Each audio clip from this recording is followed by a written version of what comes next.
Dans cette vidéo, je t'explique les fondements du trouble du déficit de l'attention avec hyperactivité ou TDAH. Tu vas découvrir ce qu'est le TDAH, comment il se manifeste, et quels impacts il peut avoir sur la vie des personnes concernées. Le TDAH est un trouble neurobiologique qui touche principalement les enfants et les adolescents. Il se manifeste par des symptômes tels que l'inattention, l'impulsivité et une activité excessive.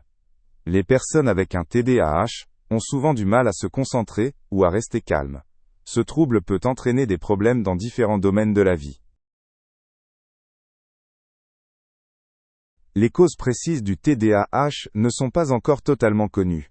Les chercheurs estiment que des facteurs génétiques jouent un rôle important. Des influences environnementales, comme le stress ou des conditions de vie défavorables, peuvent également augmenter le risque. On suppose qu'un dysfonctionnement des neurotransmetteurs dans le cerveau est responsable du TDAH. Parmi les symptômes les plus fréquents du TDAH, on trouve l'inattention, l'impulsivité et l'hyperactivité. Les personnes atteintes ont souvent des difficultés à se concentrer sur une tâche. Leur maîtrise de soi est aussi réduite, ce qui conduit à des comportements impulsifs. À l'école et dans la vie quotidienne, ces symptômes peuvent causer des problèmes. Le diagnostic du TDAH est généralement posé par un médecin ou un psychologue. Le comportement de la personne concernée est observé sur une longue période. Il n'existe pas de test unique permettant de confirmer définitivement le TDAH. Le diagnostic repose sur l'observation des symptômes et une anamnèse approfondie. Le traitement du TDAH peut inclure différentes approches, telles que les médicaments et la thérapie comportementale. Les médicaments stimulants sont souvent utilisés pour soulager les symptômes. Parallèlement, la thérapie comportementale est utile pour améliorer la maîtrise de soi et les compétences sociales. Un traitement individualisé est essentiel pour aider les personnes concernées. Les médicaments représentent une option fréquente dans le traitement du TDAH.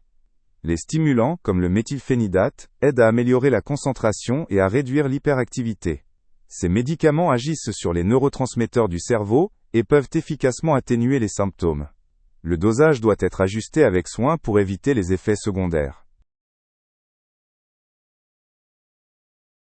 La thérapie comportementale est une autre méthode importante pour traiter le TDAH.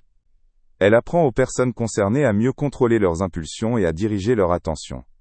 Cette thérapie aide à améliorer les compétences sociales et à gérer les difficultés à l'école ou au quotidien. Elle peut être bénéfique tant pour les enfants que pour les adultes. Le TDAH peut affecter de nombreux aspects de la vie, notamment à l'école et au travail. Les personnes concernées ont souvent du mal à accomplir des tâches ou à rester concentrées longtemps. Le TDAH peut aussi entraîner des malentendus dans les relations sociales.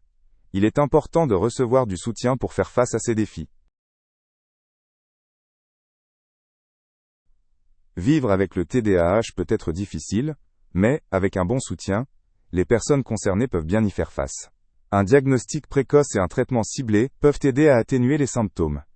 Les groupes d'entraide et le soutien familial sont également importants. Il est possible de mener une vie épanouie, malgré les difficultés liées au TDAH.